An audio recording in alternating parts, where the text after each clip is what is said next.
e logo ocorreu que ele estava em casa. Muitos afluíram para ali, tantos que nem mesmo junto à porta eles achavam lugar. E anunciava-lhes a palavra. O que Jesus fazia? Anunciava-lhes a palavra. Olha só que coisa interessante. O próprio Jesus anunciava-lhes a palavra. E aí, continuando no versículo 3, diz assim: alguns foram ter com ele conduzido no paralítico, levado por 4 homens. E eu gosto do texto de Marcos, apesar dessa história se repetir em Mateus 9, 1 a 8 e Lucas 5, 17 a 26, eu gosto de Marcos justamente porque ela diz assim, no versículo 3, levado por 4 homens. Aqui identifica quantos eram os que estavam levando aquele paralítico. E continuando no versículo 4, e eu faço ênfase aqui, depois você vai entender o porquê. Versículo 4 diz: e não podendo aproximar-se dele por causa da multidão, descobriram o eirado, ou o telhado, no ponto correspondente ao em que ele estava. E fazendo uma abertura, baixaram o leito em que jazia o doente. Vendo-lhes a fé, Jesus disse ao paralítico: filho, os teus pecados estão perdoados. Mas espera aí, como esse homem alcançou a fé? Ele ouviu a palavra serviu de testemunho e lhe produziu a fé.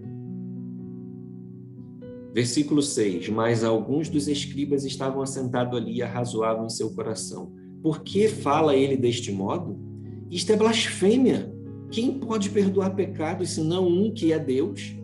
E Jesus, percebendo logo por seu espírito que eles assim arrazoavam, disse-lhes: por que sobre estas coisas em vosso coração? Qual é mais fácil? E aí eu pergunto aqui para vocês também. Qual é mais fácil? Dizer ao paralítico: estão perdoados os teus pecados? Ou dizer: levanta-te, toma o teu leito e anda? Qual é mais fácil? O que te parece mais fácil, né?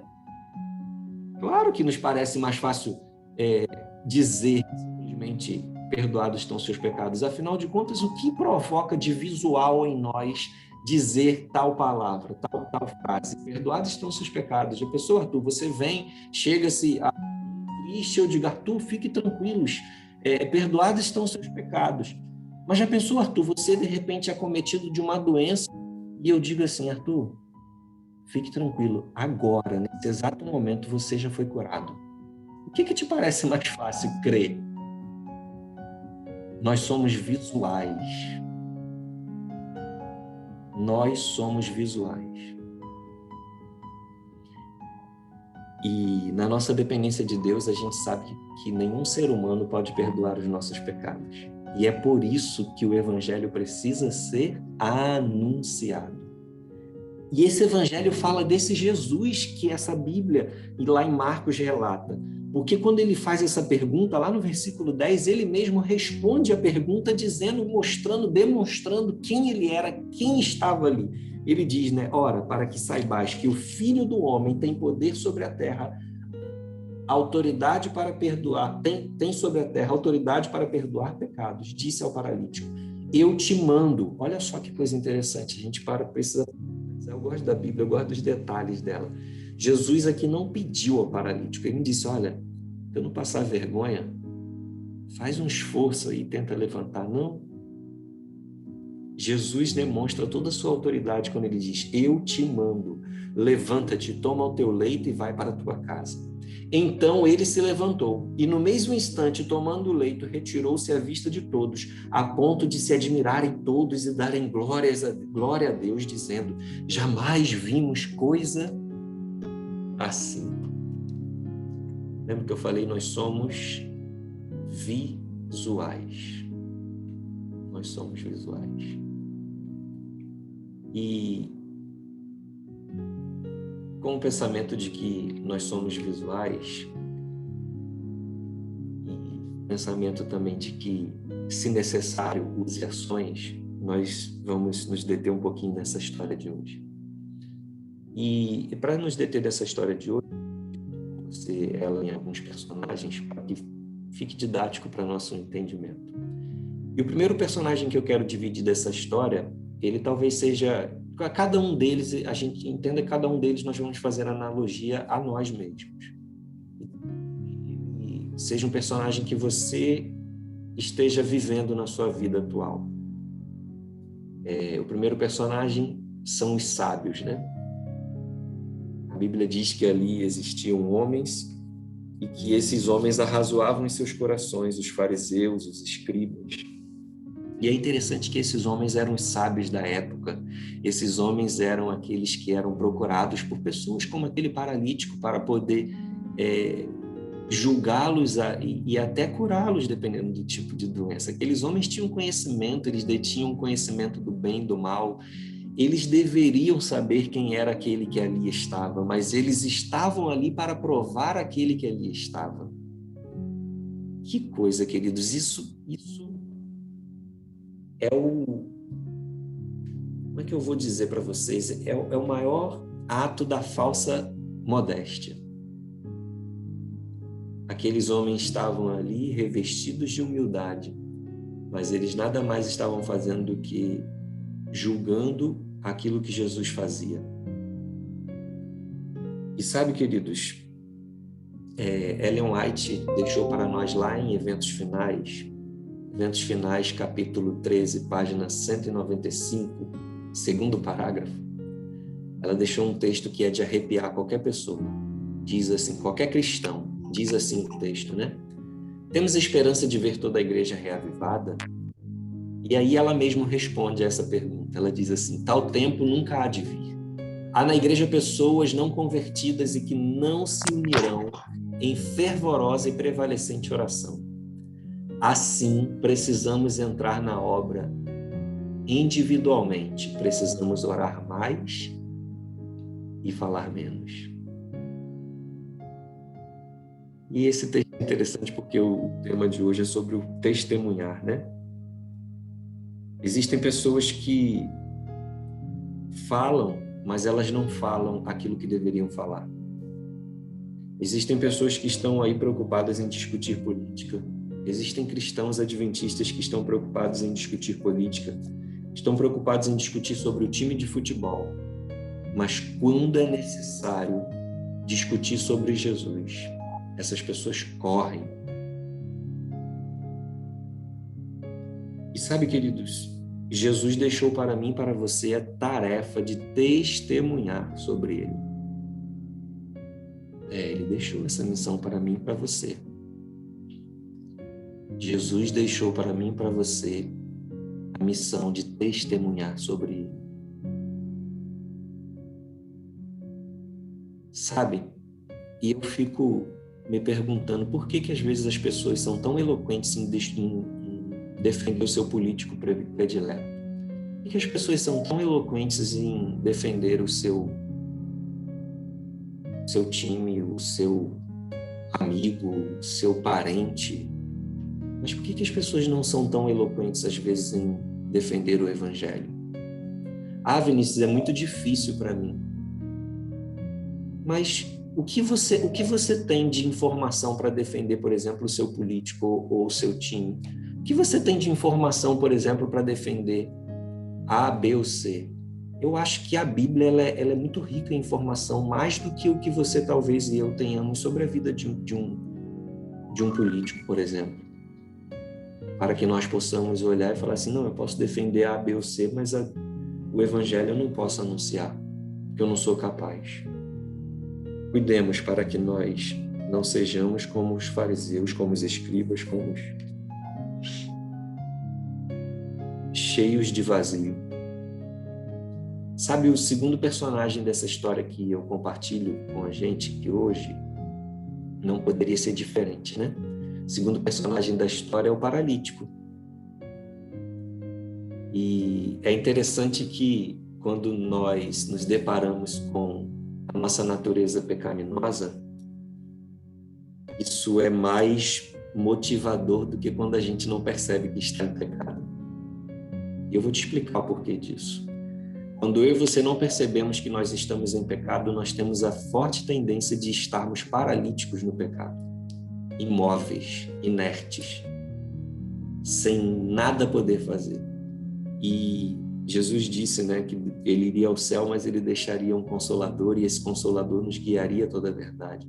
E o Espírito Santo às vezes tem batido a porta de muitos paralíticos dentro da igreja. paralíticos espirituais. Sabe, queridos, esse homem, ele ouviu falar de Jesus, ele ouviu o testemunho da verdade, ele ouviu a pregação do Evangelho e ele teve a fé necessária para mudar a sua vida.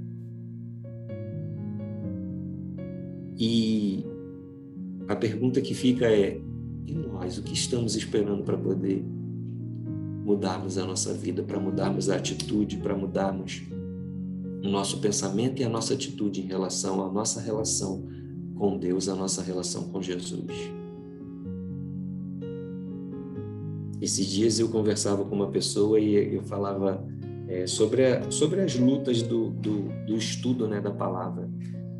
E eu dizia assim, interessante, né? Às vezes a gente começa o ano bíblico, o estudo da lição da escola sabatina, aí vem o Reavivados, aí vem uma coisa, vem outra, e a gente começa ali. Até um amigo meu falou assim: rapaz, até 15 de janeiro eu era o cara mais estudioso das coisas de Deus. Ele falou isso para mim, inclusive esse amigo falou isso para mim bem recente. Ele falou: até 15 de janeiro eu era o cara mais estudioso que tinha das coisas de Deus.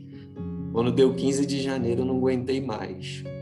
Ele sofreu uma overdose. Ele não soube medir. Sabe, às vezes a gente tem feito muito isso, né? Alguns têm feito tanto por tão pouco tempo e de repente acaba, parece que aquele gás ele termina, ele fica para trás e aí a pessoa já não lê mais a Bíblia, não estuda a lição, não faz mais o Reavivados, não faz mais o pôr do sol e vira um sabatista. Vai para a igreja ter encontros sociais. Queridos, eu vou tornar a ler aquilo que eu disse que eu achei incrível lá do que eles falaram. O Evangelho é a boa notícia de que Deus não vai me destruir, porque eu não sou uma pessoa boa. Eu não sou uma pessoa boa. Por que eu não sou uma pessoa boa? Porque o pecado habita em mim.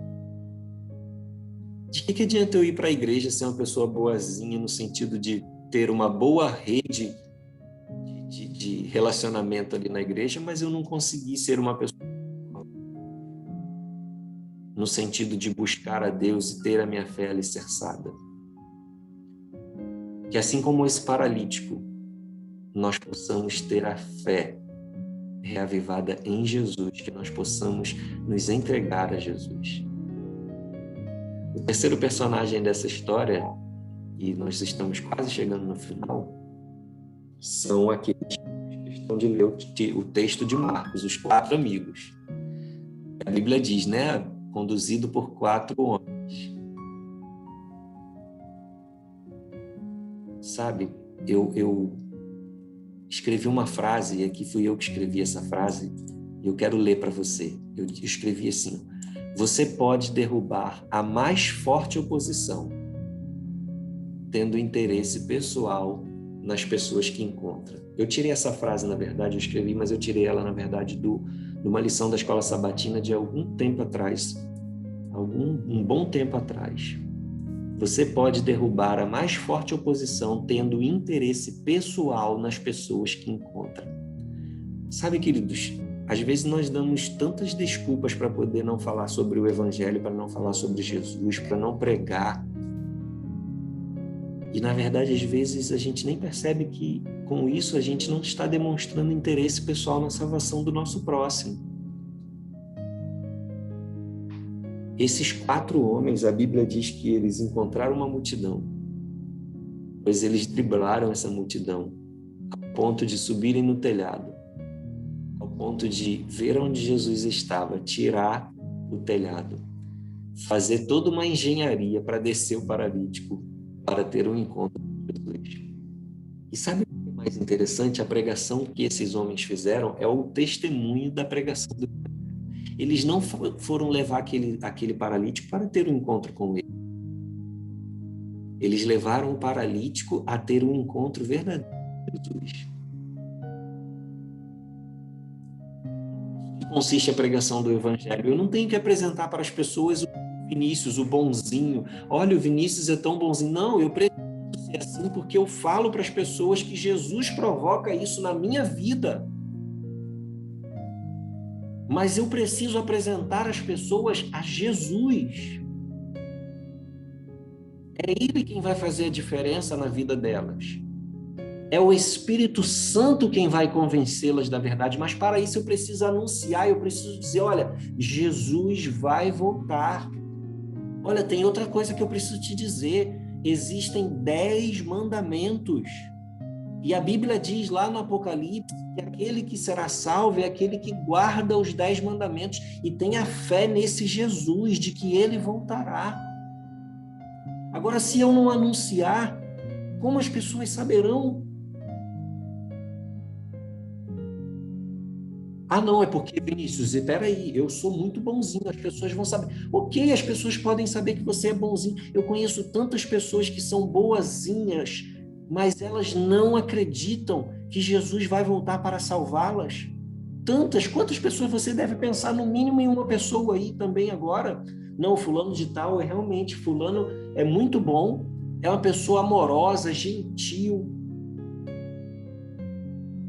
Eu conheço uma pessoa ali que mora perto da minha casa, próximo da minha casa, vou usar o exemplo dela. Ela sequer acredita que existe um céu. Ela acredita nesse negócio de vida após a morte, mas ao mesmo tempo não acredita, porque quando o pai morreu, ela se desesperou. Mas ela é uma pessoa boa. Mas sabe qual é a diferença? É interessante, por que eu estou usando essa pessoa como exemplo? Nós nos conhecemos, o pai dela morreu e o meu pai morreu. A diferença é que quando o pai dela morreu, ela se desesperou. Quando meu pai morreu, eu senti a dor e sinto até hoje. A dor da perda é muito cruel, é muito ruim. Deus não nos fez para perder ninguém. Mas a convicção faz toda a diferença. E se eu conheço esse Jesus, se eu sei que ele salva, se eu sei que as pessoas precisam conhecê-lo, qual é a diferença entre eu e ela? É que na primeira oportunidade que eu tive, eu comecei a falar de Jesus para ela. Na primeira oportunidade que teve de me consolar, quando ela viu que eu estava triste, que meu pai também havia morrido, o que ela pôde fazer por mim? Nada. A não ser dizer, olha, eu sinto muito. Sabe, queridos, a maior barreira que existe para a pregação do Evangelho, e me perdoe, e eu não quero ofender ninguém, e o legal é que eu não conheço vocês pessoalmente, né? E vocês sabem que se eu não os conheço pessoalmente, eu não sei quais são os seus defeitos, as suas falhas, as suas lutas. Então você sabe que eu não estou falando nada para te ofender, eu estou falando coisas aqui que é para você e para mim, eu e você precisamos atentar para isso. E a maior falha na pregação do Evangelho é quando eu e você começamos a dar desculpas, porque nós não conseguimos encarar as pessoas de frente e dizer, Jesus existe, Ele quer te salvar. E a gente fica ali, não, mas e se acontecer isso, e se acontecer aquilo, se a pessoa falar algo que você não sabe, seja honesta e diz para ela, olha, eu não tenho resposta para isso, posso te dizer depois? Será que é tão difícil fazer isso? Por fim, o nosso último personagem poderia ser ninguém mais, ninguém menos que Jesus, né? A Bíblia diz, né? Jesus anunciava-lhes a palavra. Jesus anunciava-lhes a palavra. Versículo 2. Mas sabe o que é interessante? Por que Jesus anunciava a palavra? Jesus anunciava a palavra porque ele queria que as pessoas tivessem um encontro com ele. Jesus anunciava a palavra porque se tinha alguém, enquanto estava aqui nessa terra, esse Jesus, se tinha alguém que poderia parar tudo e dizer assim, opa, agora vai ter uma transformação, era ele. E olha só que coisa interessante, tanto é assim que a Bíblia relata, né, que baixaram o leito que jazia o doente. Aí o versículo 5 diz que Jesus, vendo-lhes a fé, Jesus parou tudo. Jesus anunciava-lhes a palavra, mas quando Jesus viu o paralítico, quando ele viu a fé, ele parou tudo e ele disse: filho, levanta e anda.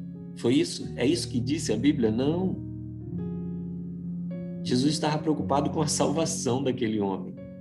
Jesus, vendo-lhe a fé, ele disse: filho, perdoados estão os teus pecados.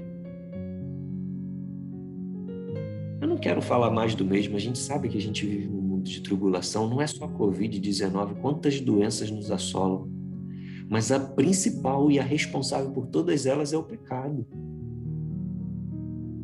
E às vezes a gente fica anunciando para as pessoas: olha, cura disso, corre aqui, corre ali, tem alguma coisa errada nisso? Não, nenhuma. Mas a pergunta que eu faço é: você tem anunciado a cura para a principal doença deste mundo, que é o pecado?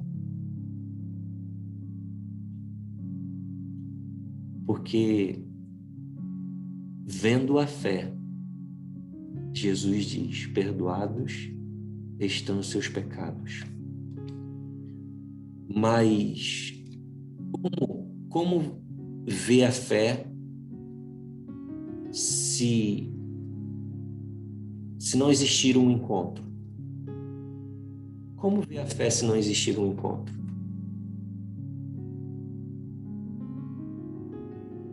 Eu quero ler aqui para você, e termino com esse texto. Em Romanos 10, diz, né? Porque todo aquele que invocar o nome do Senhor será salvo. Aí, no versículo 13, né, diz isso. No versículo 14 diz: como, pois, invocarão aquele em quem não creram? E como crerão naquele em que não ouviram? E como ouvirão se não há quem pregue? Queridos, isso é forte demais. E como pregarão se não forem enviados? Como está escrito: quão formosos os pés dos que anunciam o evangelho de paz, dos que trazem alegres novas de boas coisas. Quão formosos os pés. E eu termino com o versículo 17 dizendo que de sorte que a fé é pelo ouvir, e o ouvir pela palavra de Deus. Se eu e você não anunciarmos a palavra de Deus, como saberão os outros? Que eu e você possamos não ser cristãos de fachada, que eu e você possamos verdadeiramente viver o Evangelho, que eu e você possamos verdadeiramente anunciar o Evangelho, que eu e você possamos, assim como esses 4 amigos dessa história, superar qualquer barreira, qualquer obstáculo para levar as pessoas a ter um encontro com Jesus. E que eu e você não venhamos a nos esquecer nunca. Nós não somos boas pessoas no sentido de pureza, de santidade, mas Jesus veio para isso. Ele veio para me salvar, ele veio para te salvar. E ele veio para salvar tantos quantos aceitarem.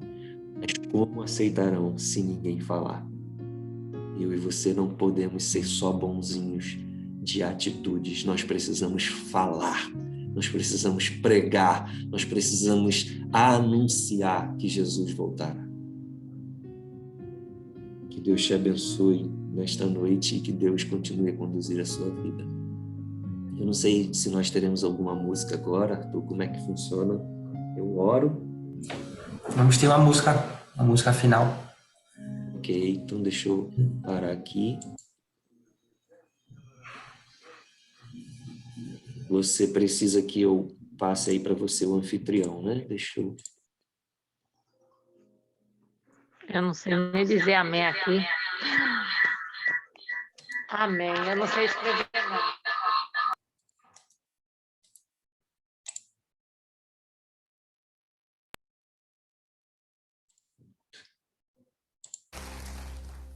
Senhor, para que iremos? Tu tens as palavras da vida eterna. Senhor, para que iremos?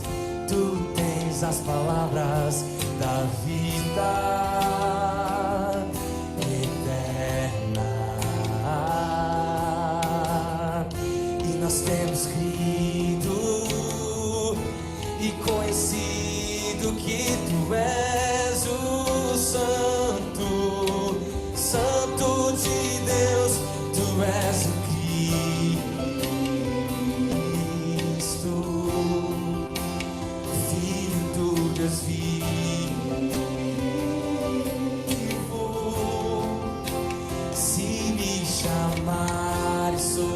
sobre as águas vou andar, mesmo sendo pecador, eu não quero te negar. Vamos dizer como Pedro: Senhor, eu não tenho nenhum lugar para onde eu quero ir, eu quero estar somente nos teus braços. Senhor, para quem iremos? Vai. Senhor, para quem iremos? Tu tens as palavras da vida eterna. Senhor, para quem iremos? Tu tens as palavras da vida eterna. E nós temos crido e conhecido que tu és o Santo, Santo de Deus, tu és o Cristo, Filho do Deus vivo.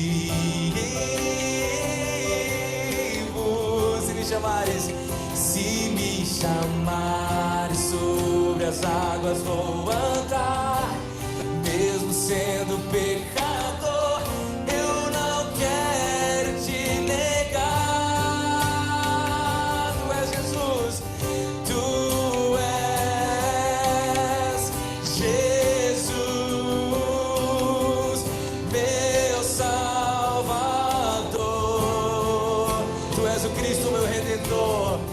Tu és o Cristo, meu Redentor.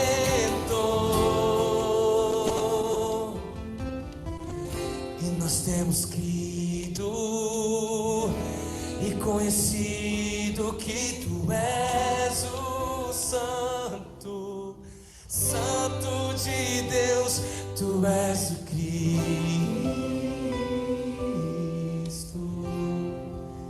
Filho do Deus vivo.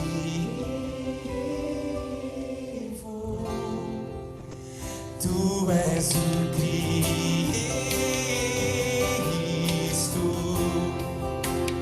Filho do Deus vivo.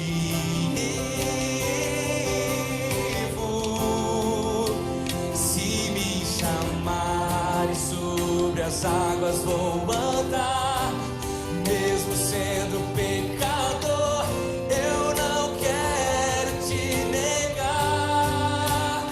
Tu és o Cristo, Filho do Deus vivo.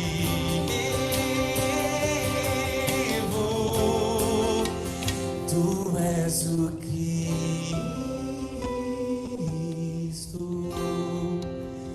Filho do Deus vivo.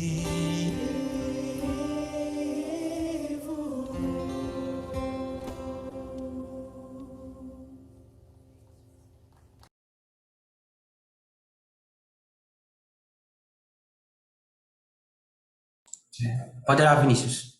Ok, oremos então, amigos. Santo e maravilhoso Deus que está no céu, mais uma vez lhe rendemos graça por esse momento em que tivemos, onde podemos refletir na tua palavra, onde podemos meditar na tua palavra, Pai. Sabemos que o Vinícius, como homem, não tem poder de nada, por isso pedimos que o teu Espírito venha impressionar tanto o meu coração quanto daqueles que aqui estão, Pai, para que possamos fazer aquilo que é necessário, Pai, na tua causa, que é pregar o Evangelho. Para que possamos, ó Deus, aceitar a Jesus como nosso Salvador, aceitar o Espírito Santo como nosso guia e o Senhor como um Deus Todo-Poderoso. Esteja com este teu povo, abençoa-os, em nome de Jesus eu lhe peço. Amém, Senhor.